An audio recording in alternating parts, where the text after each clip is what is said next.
하나님께서 우리를 택하신 것처럼 사도들도 택하셨고 시대마다 하나님은 택하여서 일을 하셨잖아요. 아브라함을 부르셨고 모세를 부르셨고 또 다윗도 부르셨고 이렇게 계속 부르셨어요. 그 부르심의 목적이 어디 있느냐? 하나님의 뜻하심과 계획을 이루시기 위하여. 물론 아브라함 같은 경우는 언약을 체결하시려고 언약의 주체로 부르셨죠. 그러나 그 언약만을 위하여 부른 것이 아니라 언약을 성취시키는 도구로 쓰시기 위한 하나님의 계획을 이루는 그 방편으로 쓰시기 위하여 부르셨다는 것입니다. 이렇게 부르셨는데 오늘 야고보 사도도 1절에 보면 하나님과 주 예수의 그리스도종 야고보는 이라고 말하는 것은 바로 하나님의 계획 속에 예수 그리스도의 은혜 안에 부름을 입고 세움받은 사도가 된 자신이 그렇게 부름받았고 세움을 입었다는 사실을 인정하는 믿음의 고백이 하나야라고 볼 수 있습니다.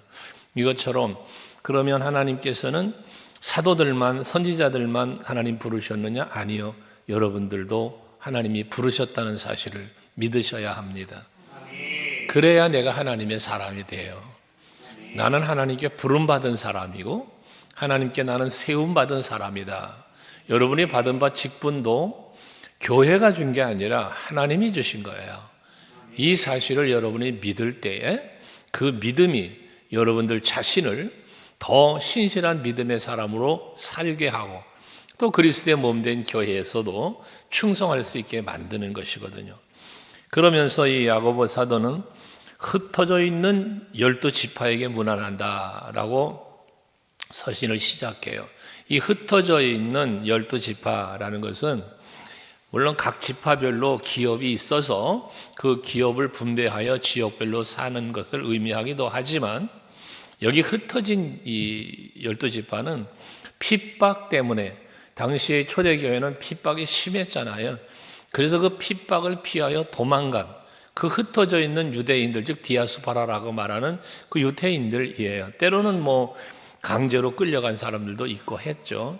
이것처럼 우리나라도 일제 치하의 때에 그 박해가 심해서 도망쳤던 사람들도 있는가 하면 때로는 또 사할린이나 이런 곳으로 노동자로 잡혀서 끌려갔던 사람들도 있었던 것처럼 이런 것들이 이제 우리 대한민국의 혈통을 갖고 있는 사람들이지만 그 타국에 가서 사는 그런 분들이 많이 있잖아요.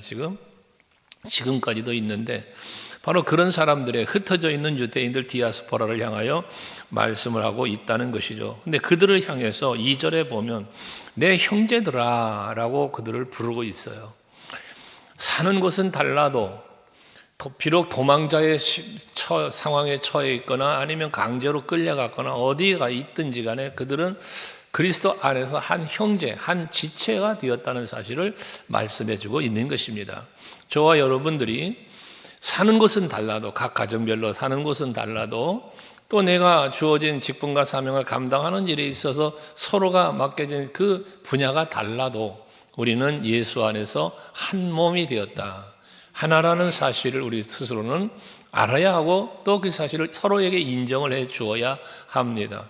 어떤 사람은 교사로, 어떤 사람은 주방에서 봉사자로, 어떤 사람은 로비에서 안내로 각자 일하는 처소가 다르지만 모두가 다 우리는 하나라는 거예요. 여기 형제라는 표현은 바로 그런 것입니다. 비록 타국에 흩어져 있어도 너희들은 다 형제야. 우리는 예수 안에서 하나야. 한 몸이야. 한 형제야. 라는 이 말을 하는 것이죠. 우리가 서로를 사랑함에도 바로 이와 같은 사랑하는 마음과 서로를 생각하는 마음이 항상 우리 마음속에 뜨겁게 있기를 바랍니다. 오늘도 성전에 나와 예배하는 성도가 있고 그러지 못한 성도들도 있는데 어느 곳에 있든지 다 그들은 우리와 하나의 한 지체이라는 사실을 우리 성전에 나와 예배드리는 여러분들도 그러지 못한 성도들도 어디에 있든지 우리는 서로를 그렇게 생각할 수 있어야 되겠다는 겁니다. 그러면서 이어지기를 너희가 여러 가지 시험을 당하거든 온전히 기쁘게 여겨라 라고 말씀합니다. 여기서 말하는 시험은 내적으로 내적인 것과 외적인 걸 다 포함하고 있어요. 외적으로는 환난이죠. 박해, 고난 등등을 말하는 거예요. 외적인 시험. 이거는 힘들고 어려운 고난에 해당되는 것인데 환난에 해당되는 것이고요. 내면적인 것은 뭐냐? 미혹이에요. 유혹. 그래서 여러분의 마음을 미혹하는 사단의 미혹이 있죠. 세상의 미혹이 있죠. 또는 사람 관계 속에서의 유혹도 있을 수 있습니다. 예수를 바르게 믿지 못하도록, 하나님의 사람답게 살지 못하도록 유혹하는 걸 말하는 게 내면적인 거예요, 이것은. 그래서 이 시험이라는 이 말은 외적인 것과 내적인 것을 다 함축하고 있는데, 함께 의미하고 있는데, 이걸 당하거든 이라고 말하잖아요. 이걸 당하거든. 외적인 박해를 당하고 환난을 당하거든. 또 내면적인 유혹을 받거든 이라는 말이에요. 그때 뭐하라? 온전히 기쁘게 여기라고 말씀을 하고 있습니다. 고난이 기쁠 수는 없잖아요. 그죠? 여러 가지 시련이 기쁠 수는 없습니다. 근데 이걸 기쁘게 여기래요. 그것도 온전히 기쁘게 여기라고 이 성경은 말씀하고 있습니다. 여기서 온전히 기쁘게 여기라고 말하는 것은 결국 무엇인가 하면 뒤에도 그 말씀, 그런 내용이 반복적으로 나오는데, 이 기쁘게 여기라는 말은 이 시험과 시련 때문에 그거에 넘어지지 말라는 거예요. 고난 때문에 좌절하지 말라는 거예요. 고난 때문에 믿음을 저버리지 말라는 거예요. 또 유혹에 넘어가지 말라는 거예요. 이걸 기쁨으로 온전하게 기쁘게 여기라고 하는 말은 이 시험을 당할 때에 이 시험을 내가 기쁨으로 이겨낼 수 있어야 된다는 이야기를 하고 있는 것입니다. 여러분들도 외적으로 내적으로 시험이 몰려올 때가 있거든요. 그때에 여러분들이 이 시험을 무섭다고 도망가지도 말고, 이 시험에 넘어가지도 말고, 이것을 온전히 기쁨으로 여기면서 이걸 감당해야 되는데 왜 기뻐해야 되냐면, 첫째 하나는 뭐냐? 하나님께서 나에게 시험을 허락하셨다는 거예요. 하나님이 내게 시험을 허락하시지 않으면 내게 시험이 올 수가 없습니다. 욥의 시험을 우리는 많이 묵상하게 되어지는데, 욥의 시험은 어떤 시험이었습니까? 하나님이 허락한 시험이었습니다. 그가 당하는 고난은 하나님께서 마귀에게 내어 주었기 때문에, 그렇기 때문에 그는 당한 고난이거든요. 그가 죄가 있어서 당한 고난도 아니고요. 그가 무슨 믿음이 부족해서 훈련하시려고 당한 고난도 아니었다는 것이거든요. 근데 그런 어려움을 당하는 순간인데도 불구하고 욥은 잘 인내하면서 견뎌내었던 걸 보잖아요, 우리가. 바로 이런 부분들이에요.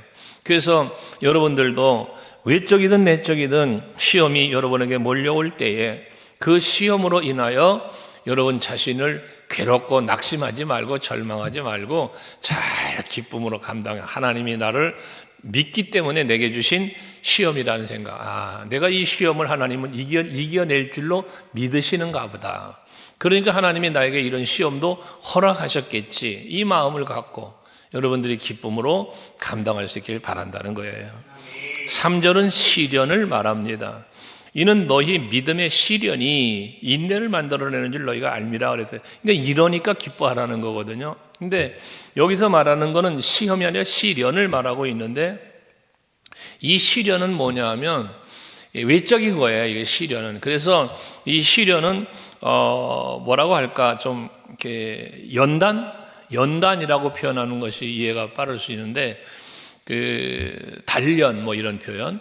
욥기서 23장 10절에 보면 그랬잖아요. 욥이 여호와께서 내가 가야 할 길을 아시나니 그가 나를 단련하시네. 단련이라는 단어를 썼잖아요. 같은 의미예요. 그러니까 나를 단련하시니 내가 순금되어 나올 것이다 라는 표현을 했지 않았습니까? 또 베드로전서 1장 7절에 보면 베드로 사도는 너희의 믿음이 금보다 귀하여, 그랬어요. 불로 연단하여도 없어지지 아니할 금보다 귀하다, 이런 표현을 해요. 그러니까 여기서 말하는 불로 연단한다라는 단어 같은 의미예요. 그러니까 단련, 연단을 하는데 이 단련과 연단은 왜 필요합니까? 그걸 통하여 불순물이 제거돼요. 금을 여러분 불로 연단하여도 없어지지 않을 금보다 귀하다라고 할 때에 그 믿음이 그 단련을 통하여, 연단을 통하여 순수한 믿음, 욥이 말한 순금같이 되어 나오리라는 그 표현처럼 베드로가 말하는 그 믿음 같은 의미잖아요. 그러니까 하나님은 여러분들의 믿음을 더 든든한 믿음, 더 성숙한 믿음, 더 순결한 믿음을 만드시기 위해서 때로는 여러분들에게 시련을 주실 수 있다는 것이거든요. 그러니까 이러한 시련을 주실 때는 앞에도 말한 것처럼 하나님이 나를 뭐한다? 단련하고 연단하는데, 단련하고 연단을 하시는데, 이 단련과 연단을 통해서 연단을 하시는 목적은 나를 순금같이 정금 같은 믿음을 만드시기 위함인데, 이 시련을 견뎌내고 불순물만 빠져나오고 온전한 믿음으로 바뀌어 주시기 위한 거라는 거잖아요. 그거 더불어서 그 믿음을 견뎌낼 것이라는 하나님의 믿음, 신뢰, 기대감, 이게 있다는 거예요. 하기 때문에 우리는 시험을 당할 때에, 시련을 당할 때에 이것을 기쁘게 여기면서 감당해내야 된다는 것이거든요. 그래서 이러한 시련을 통해서 우리가 인내를 만들어낸다는 거예요. 그 믿음의 시련이 우리에게 인내를 만들어낸다. 그럼 결과적으로 인내를 만들어내는 이 인내가 무엇을 우리에게 가져다 줍니까?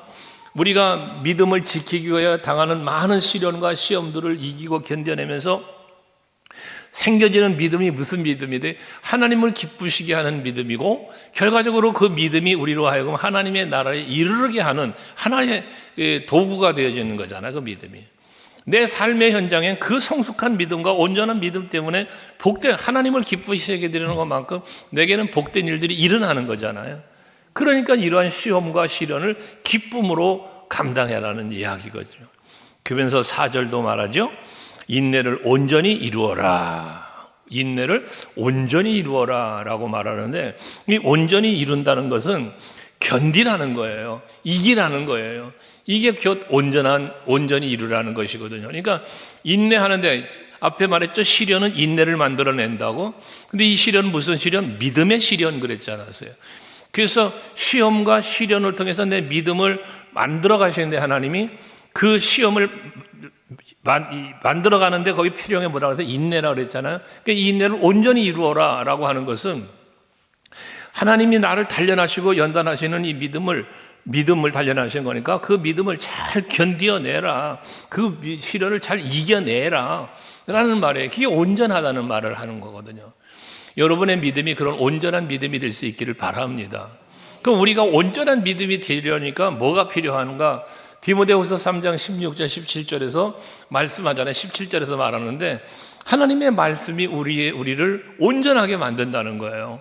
그래서 모든 성경은 교훈과 책망과 바르게 함과 의로 교육하게 유익하다 하면서 17절에 뭐라 그래요? 이는 하나님의 사람으로 온전하게 한다는, 또 모든 선한 일을 행할 능력을 갖추게 하려 합니다.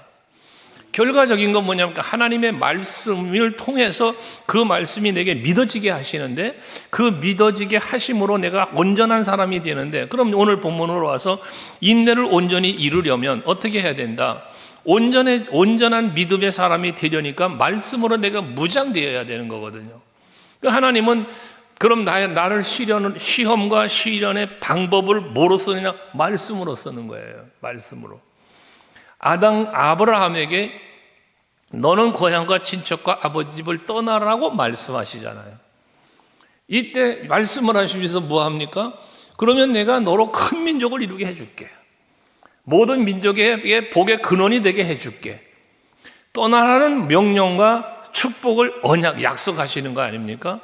이게 하나님의 말씀이에요. 그 당시에는 뭐 말씀이 기록되는 시대가 아니었으니까. 그런데 그 말씀을 아브라함이 어떻게 했어요? 말씀을 부여잡고 고향과 친척과 아버지 집을 떠나는 거예요. 여러분, 그 떠나는 것이 뭐예요? 그에겐 시험이에요. 시련이에요. 내가 살고 있는 익숙한 곳, 아버지가 있고 형제가 있고 친척들이 있는 그곳, 내가 보호받을 수 있고 사랑받을 수 있는 곳, 어쩌면 나의 버팀목이 되어줄 수 있는 그러한 관계들, 사회 형성, 이걸 떠나가는 거예요. 그러니까 외로움도 또는 여러 가지 환경적 시련도 다 앞에 기다리고 있는 거죠. 근데 그걸 가는 거예요. 무엇 때문에? 말씀 때문에, 약속 때문에. 그래서 시므리 기자가 그 아브라함의 순종에 대해서 말하기를 갈 바를 알지 못하고 갔다는 거예요. 뭘로? 믿음으로. 이게 바로 믿음의 시련입니다. 믿음의 시험입니다. 이것을 온전히 이루라는 거예요. 여러분들도 여러분의 믿음이 온전한 믿음이 되시려면 여러분들이 그 믿음을 견뎌내기 위해 뭐가 필요하다? 순종이 필요하다. 순종. 여러분, 우리가 순종하는 삶은 결코 쉬운 게 아니에요. 여러분들이 하나님 말씀대로 순종하는 거, 주의 종이 선포하는 것들을 따라서 함께 하는 거, 여러분 결코 쉽지 않습니다. 이 순종은요. 왜? 그대로 순종을 하려면 때로는 아브라함처럼 고향 친척 아버지 집 떠나야 될 때가 있어요. 그 관계보다 이게 뭘 말하는 거냐면 고향이나 친척이나 아버지 집보다 더 하나님과 가깝고 더 하나님을 믿고 의지하는 거잖아요. 이게. 그러니까 내가 살아가는 삶의 패턴 속에서의 내 삶의 우선순위, 내가 무엇을 위하여 사는가, 삶의 목적 등등이 바뀌는 걸 말하는 거예요. 바뀌는 거. 이게 순종이거든요. 근데 우리는 순종하지 못하는 이유가 무엇이냐면 이 바뀌는 게 무서운 거예요. 이 변화가 무서운 거예요. 때로는 무서운 것도 있겠지만 변화가 싫은 거예요. 인간관계 끊기가 싫은 거예요. 사회의 어떤 풍조를 따라가는 이걸 끊기가 싫은 거예요. 사도 바울이요. 그는 세상에 자랑거리 많이 말했잖아요. 이거 배설물로 여겼대요. 무엇 때문에요? 예수 따라가려고. 이게 변화거든요. 변화. 근데 우리들이 신앙생활을 하면서도 이루지 못하는, 온전히 인내를 이루지 못하는, 온전하게 이루지 못하는 이유가 무엇 때문이라? 바로 이런 부분들이에요. 온전한 변화를 이루지 못하는 거예요. 두려움, 염려, 때로는 그게 싫어. 난 세상이 좋아.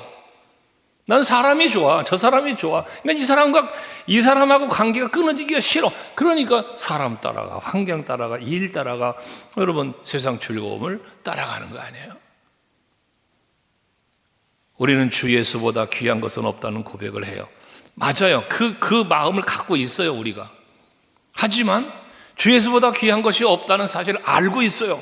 예수가 소중한 분인 걸 우리는 알아요. 믿어요. 하지만 온전한 그 믿음으로 온전하게 살지 못하는, 이게 인내를 온전히 이루라는 말씀과 어긋나는 우리의 모습이라는 것입니다. 여러분 신앙이 온전해지려면, 여러분의 신앙이 온전해지려면 주께 맡겨야 돼요. 그러면 보세요. 인내를 온전히 이루는 건 쉽지 않은 거라 그랬어요.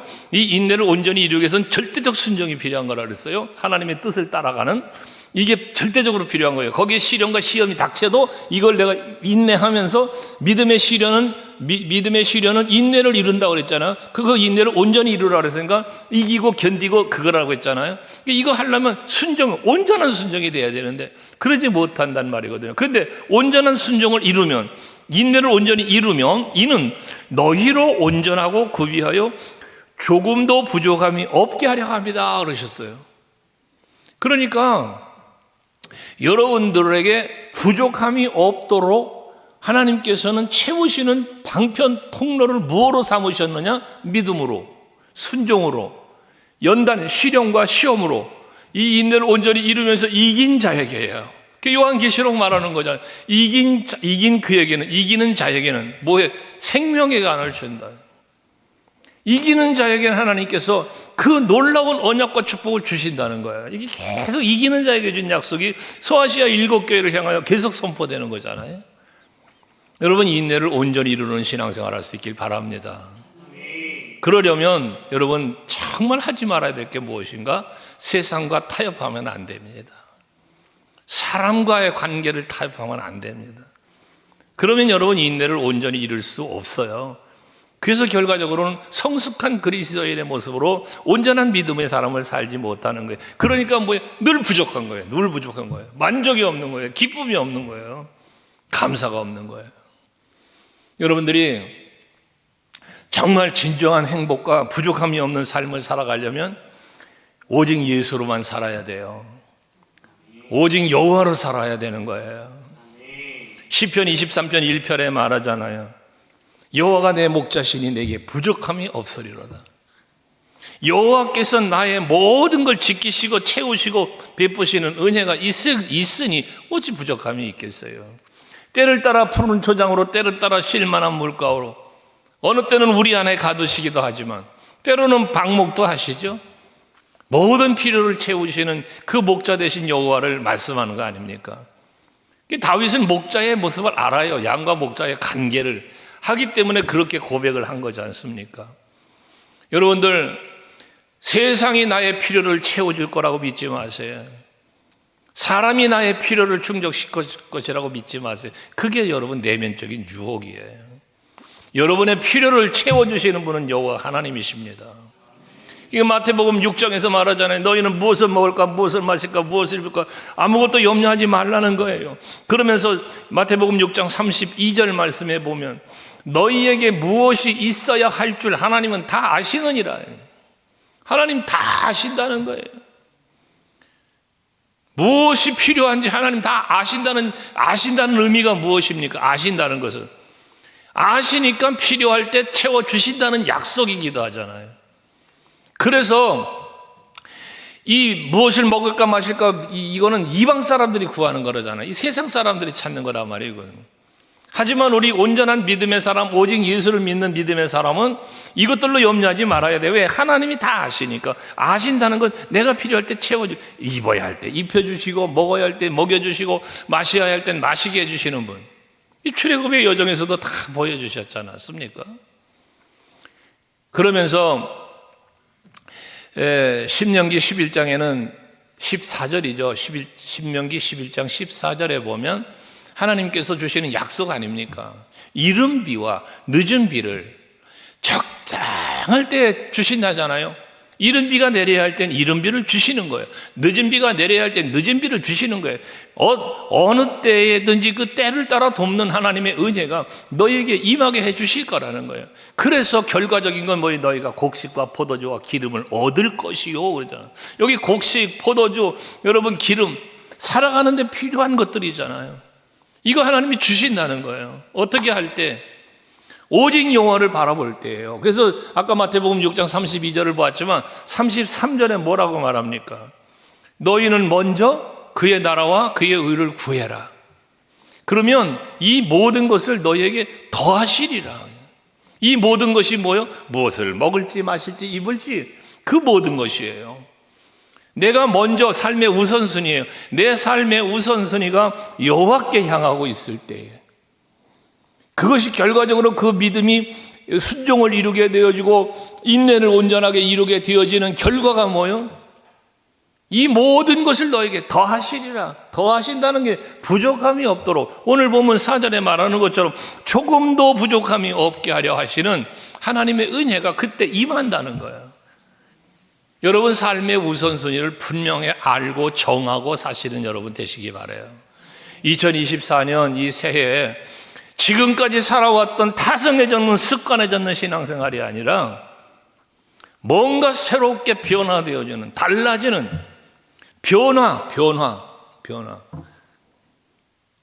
이게 불로 연단하여도 없어지지 않을 금보다 귀한 믿음이 되는 거예요. 인내를 온전히 이름으로 말미암아 만들어지는 그런 믿음이란 말이거든요. 그 믿음의 결과물이 조금도 부족함이 없는 은혜를 누리고 살게 되어진다는 것이죠. 그러면서 5절 말씀 한번 같이 읽을까요? 5절 같이 읽어봅니다. 시작. 너희 중에 누구든지 지혜가 부족하거든 모든 사람에게 후히 주시고 꾸짖지 아니하시는 하나님께 구하라. 그리하면 주시리라. 할렐루야. 여러분 이 말씀 정말 마음에 간직하시고요. 금년에 여러분들에게 드려진 말씀들이 다 주어진 말씀들이 있겠지만 이런 말씀들은 여러분들이 정말 간직하고 사세요. 간직하시고. 그래서 말씀을 자꾸 암송하는 건 참 좋은 거예요. 그 이런 말씀들을 암송할 때에 어떤 상황 속에서 앞에 시험을 당하게 되든 시련을 겪게 되든 이런 말씀들이 그걸 이길 수 있게 해주는 힘이 되거든요. 말씀이. 그러니까 너희 중에 누구든지 지혜가 부족하거든. 이 여기서 말하는 지혜는 조금 잠언서의 말씀으로 인용하는 하나님을 경외하는 믿음이 부족하거든으로도 해석할 수 있는 거잖아요. 지혜는 여호와를 경외하는 것이 지혜의 근본이다. 지식의 근본이라 했으니 말입니다. 이것처럼 이 지혜 대신에 집어넣을 수 있는 것들 다 집어넣을 수 있어요. 여러분이 뭔가 부족한 게 있거든, 믿음이 부족하든 아니면 삶 속에서 뭔가 부족한 게 있으면 하나님 앞에 기도를 하는데, 구하는데, 하나님께 구하는데 어떤 하나님이냐? 후히 주시고 꾸짖지 아니하신 하나님께 구하라는 거예요. 이 후히 주시고 꾸짖지 않는다는 건 뭡니까? 후히 주신다는 건 앞에 말한 부족함이 없게 주시는 거예요. 간당간당하게 주는 게 아니야. 넉넉히 주시는 하나님을 말하는 거예요. 내가 필요한 것을 넉넉히 채워주시는 하나님을 말씀하는 거예요. 그리고 여러분이 구한다고 꾸짖질 않는다는 거예요.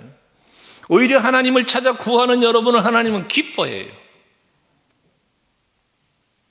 네가 내 이름을 안즉 또 네가 나를 사랑하였은즉, 이런 표현들, 이게 다 뭐예요? 하나님은 여호와 이름 부르는 걸 기뻐하시는 거예요. 여호와 하나님은 하나님을 사랑하는 마음을 갖고 있는 그들을 기뻐하는 거예요. 하나님을 찾음, 너희가 나를 간절히 찾으면 만날 것이다 그러잖아요. 이게 하나님의 기대예요. 기대. 그래서 여러분 하나님 앞에 달라고 기도한다고 하나님 여러분 야단치지 않아요. 나 귀찮게 한다고 하나님이 여러분 그러지 않아요. 한밤중이 되든 새벽이 되든 여러분 사람은요 잠자는데 띵동 그러고 문자 오면 짜증나죠. 하나님은 절대 그러신 분 아닙니다. 자다 말고 일어나서 주여 해도 왜 그러냐, 언제든지 즉시 응답하시고 반응하시는 분이 여호와 하나님이신 줄로 믿으시기 바랍니다. 후히 주시고 꾸짖지 않으시는 하나님. 그러니까 시도 때도 없이 여러분 하나님 만나시고 하나님께 구하세요. 그러면 주신다는 거예요. 그러면 주신다는 거. 구하라. 그리하면 주실 것이요. 언제든지 때를 따라도 없는 은혜, 때를 따라도 없는 은혜. 그러니까 이 때는 물론 하나님의 때의 기준도 있겠지만 내가 무엇인가를 필요로 하는 때란 말이에요. 그러니까 아까 신명기 11장 14절 얘기했지만 여러분 요에서 2장 23절에도 동일한 말씀 하잖아요. 이른 비가 필요할 때 이른 비를, 늦은 비가 필요할 때 늦은 비를 주시는데 언제? 적당한 때에 적절히 주신다 그랬어요. 적절히. 이게 하나님 은혜인 거예요. 우리 서강교회 성도 여러분들은 이렇게 채우시는 하나님의 은혜 안에 사시길 원하고, 근데 이렇게 부족함이 없이 채우시는 그런 은혜를 후히 주시는 그 하나님의 은혜를 누리고 살려니까 뭐 해야 돼? 기도하자. 여러분 기도하는 성도가 돼야 돼요. 구하지 않는데 응답이 있겠어요? 구하라 그리하면이라고 했잖아요. 구하라 그리하면. 여러분 예레미야서 29장인가요? 예레미야서 26장인가요? 갑자기 장수가 생각 안 나는데 분명히 하나님께서 이스라엘 백성들에게 약속을 주신다고 했잖아요. 주시는데 그러나 너희가 구해야 준다는 거예요. 구하지 않는 자에게는 안 주신다는 거예요. 아무리 풍성한 약속이 되어 있어도, 회복의 약속이 되어 있어도, 하나님의 축복의 약속이 되어 있어도 너희가 구하지 않으면, 만일 너희가 구하지 않으면 너희에게 이 은혜가 임하지 않는다는 거예요. 그러니까 여러분들 이런 말씀들을 묵상하다 보면 정말 기도해야 되겠구나, 그런 생각이 들어오지 않아요? 그죠? 그러니까 아멘이시면 기도해야 돼요. 기도. 새벽마다 나와 기도하고, 새벽에 뭐 상황이 있어서 못 나오고 있다면 저녁 기도라도 하고, 그것도 못하겠거든 여러분 있는 곳에서라도 하나님 앞에 늘 기도하는 기도 생활이 꼭 이루어지셔야 됩니다. 그게 여러분 하나님의 은혜를 누릴 수 있는 방법이에요. 그러시면서 6절 이하에는 의심하지 말라는 거야. 의심하지 말아라. 여러분 그 요한복음 14장 1절에 보면 너희는 마음에 근심하지 말아라 그잖아요. 하나님을 믿으니 또 나를 믿어라. 이 믿음이 있으면 근심이 없어지는 거거든요. 의심이 왜 생겨? 의심이 의심 속에 근심이 들어가는 거예요. 염려, 두려움 등등이 이 속에 들어가 있는 거거든요. 의심한다는 것은 결과적으로 뭐예요? 불신이에요. 불신. 온전한 믿음이, 앞에서 인내를 온전히 이루라고 말했는데 이 인내를 온전히 이름으로 만들어진 게 뭐라 그랬어요? 믿음이라 그랬잖아요. 근데 이 믿음이 온전하지 못하기 때문에 의심을 하는 거예요. 불신앙이에요. 의심은 불신앙이에요. 염려, 불신앙이에요. 여러분들이 항상 믿는다면 의심이 사라져야죠. 의심의 안개 거치고, 그 찬양꾼이 하지 않잖아, 봉사를 향하여.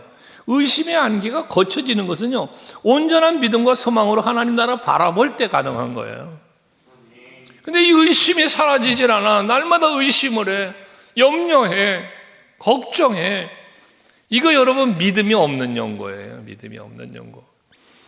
그러니까 오직 믿음으로 구하고 조금도 의심하지 말래. 조금도 의심하지 마라. 그러면 후히 주시고 꾸짖지 아니하시는 하나님이 주신다고 그랬는데 누구에게 주느냐? 의심하지 않는 사람에게. 의심하지 않는 사람에게.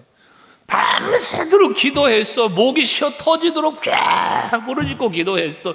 그런데 기도 다 끝난 다음에 진짜 하나님 이거 응답해 주실란가?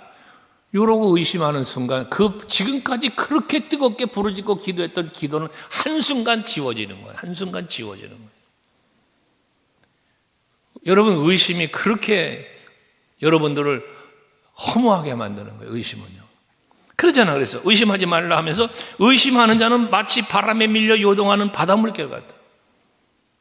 바람에 밀려 요동하는 바닷물결, 바람에 밀려 팍 밀려오는 물결이 와서 바위뜰에 한번 탁 부딪히면 산산조각 나도 없어져 버려요. 이거예요. 산더미 같은 기도를, 큰 믿음의 기도를 막 주여 부르짖고 기도를 했어요. 막 하나님께 그냥 막 기도의 물결이 막 몰려가는 거예요. 그런데 의심하는 순간 산산조각 나서 없어져 버리는 그런 모습과 동일한 거예요, 여러분. 구하셨으면 받은 줄로 믿어야 돼요. 예수님 말씀하잖아요. 너희가 구한 것은 받은 줄로 믿어라. 그러면 그대로 되리라. 마가복음 11장 24절 말씀 아닙니까? 구했으면 이루어진다는 사실을 믿으라는 거야. 믿어. 그런데 이걸 믿지를 못하네. 기껏 기도해놓고 믿지를 못해. 왜 기도했대? 기도하는 순간은 믿어지는데 돌아서면은 혹시나 하는 의구심. 이게 마귀가 집어주는 마음 중에 하나가 아니겠어요. 의심하지 마세요. 그러면서 바닷물에 요동하는 물결 같다 하면서 7절, 얼마나 무서운 말이에요. 이게. 이런 사람은 의심하는 사람이죠. 무엇이든 주께 얻기를 생각하지 말아라. 의심하는 사람은 주께 뭘 얻을 생각을 하지 말라는 거예요. 이 뭐예요? 얻을 수 없다는 얘기잖아요. 결과적인 얻을 수 없다. 얻을 생각조차 하지 말아라. 의심하는 사람은. 그러니까 여러분, 기도했으면 의심하지 마세요. 의심하는 순간 날아간다니까. 그냥 날아가. 그동안 구한 게 다 날아가. 그러면서 8절은 두 마음을 품어 모든 일에 정함이 없는 자로다. 그랬어요.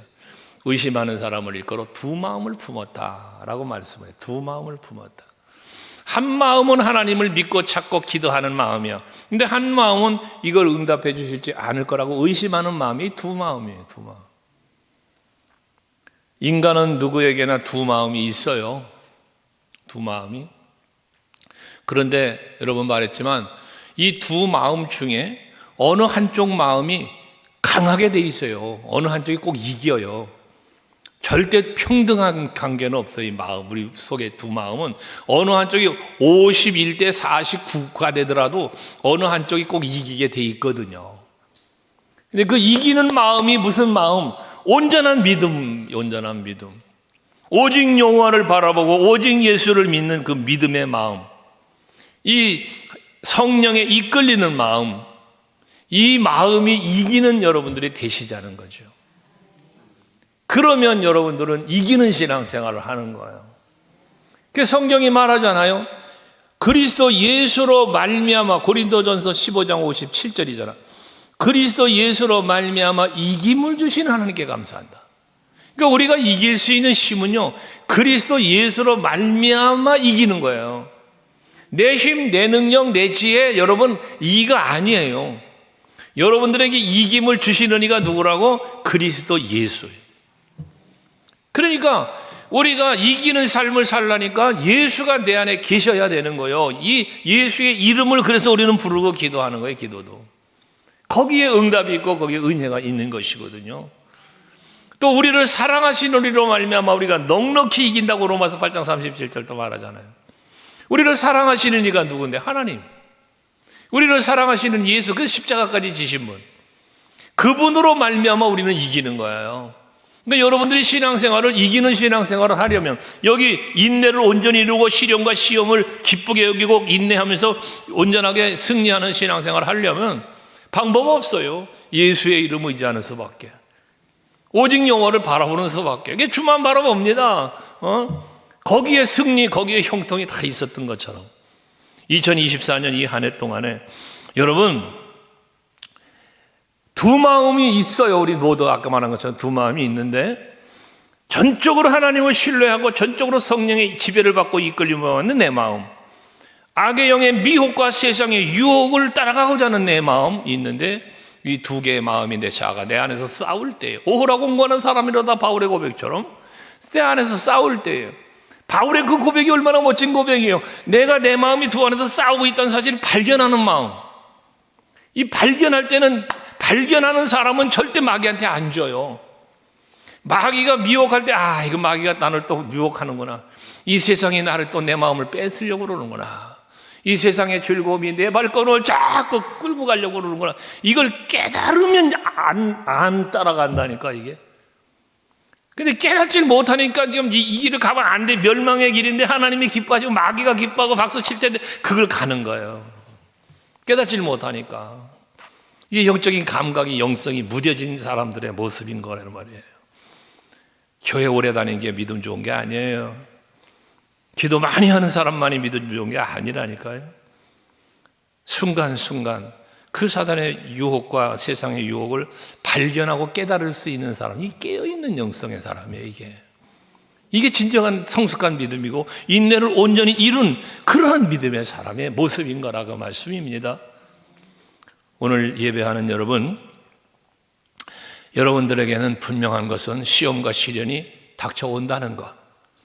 2024년 이 새해에도 분명히 여러분들에게 시험과 시련이 몰려올 거예요. 그때 이 시험과 시련을 이겨내고 견뎌내고 승리하고 그 승리한 믿음으로 여러분들이 사시면서 하나님께는 영광이고, 그 영광 받으신 하나님이 가만 계신가요? 하나님이 기뻐하시면서 여러분들의 그 믿음에 합당한 복을 믿음대로 되어지도록 은혜를 베풀어 주시니 부족함이 없고, 때를 따라 도우시는 은혜 때문에 범사가 잘 될 것이고요. 할렐루야죠. 그 공식과 같은 걸 알았잖아. 공식, 하나의 사이클링. 우리 신앙생활, 우리 인생의 사이클링이에요. 하나님께서부터 부어주시는 은혜를 붙잡고 그 은혜를 사모하며 하나님께 더 가까이 나아갈 때 우리는 신앙생활을 이기게 되고, 이기는 걸 바라보시고 지켜보시는 하나님이 기뻐하시며 더 큰 은혜를 주시고, 그 은혜를 힘입어서 더 열심히 신앙생활을 잘하고, 이게 하나님과 우리와의 오고 가는 교통함 속에 이루어지는 믿음 생활이 되는 거예요. 2024년이 그런 한 해가 되셔서 정말 초대교회, 사도행전 교회의 그 아름다운 부흥의 역사의 주인공이 되었던 그 120명의 마가다락방의 성도들처럼 여러분이 그런 성도들 되시기 바라고, 또 그 힘을 입고 나아가서 많은 사람들에게 복음 전하고 예수 사랑 전하면서 많은 교회를 세워갔던 것들처럼 여러분들로 통하여 우리 서강교회가 세워지는 것뿐만 아니라 더 많은 교회들을 세워갈 수 있는 선교적 발판도 세워져 가는 저와 여러분들이 될 수 있기를, 또 우리 교회가 되기를 주의 이름으로 축원합니다. 기도합시다. 오늘도 말씀 생각하시면서 기도하십시다. 내가 당한 시험과 시련을 난 어떻게 이겨냈는가? 말씀으로 이겨내야 됩니다. 기도로 이겨내야 됩니다. 거기서 큰 믿음이 생겨집니다. 그때 부족함이 없는 은혜가 임한다고 했으니 주여, 오늘 말씀처럼 내게도 귀한 은혜 주셔서 그 은혜를 힘입어 날마다 이기는 자의 삶을 살게 하옵소서. 우리 함께 기도하겠습니다.